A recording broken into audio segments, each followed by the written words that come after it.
Après plus de 40 ans de détention, Georges Ibrahim Abdallah, militant révolutionnaire libanais et figure historique de la résistance palestinienne, sera enfin libéré le 25 juillet et immédiatement expulsé vers le Liban. Une décision qualifiée déjà d'historique alors que Georges Ibrahim Abdallah est libérable depuis 1999. Condamné à la perpétuité en 1987 pour complicité dans l'assassinat de deux diplomates, l'un américain et l'autre sioniste, à Paris en 1982. Georges Ibrahim Abdallah est devenu un symbole de l'acharnement judiciaire à visée politique. Toutes ces demandes de libération conditionnelle ont été refusées malgré des avis favorables des juges, en raison notamment des pressions constantes exercées par les États-Unis.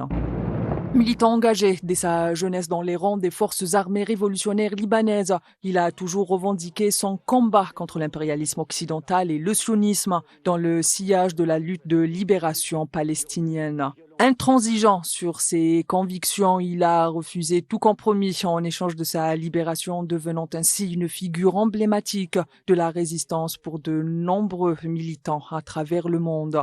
De synchronisation entre les services, qu'il n'y avait aucun lien. Un scandale majeur entoure également son procès. Son avocat de l'époque, Jean-Paul Mazurier, a reconnu avoir été infiltré par les services secrets français, trahissant ainsi son client et portant atteinte à son droit fondamental à un procès équitable. La justice française, en dépit de ces révélations graves, n'a jamais rouvert le dossier. Aujourd'hui, âgé de 74 ans, le plus vieux détenu politique de France et peut-être même d'Europe, est reconnu comme ne représentant plus aucune dangerosité. Son avocat actuel dénonce un traitement politique indigne d'un État de droit.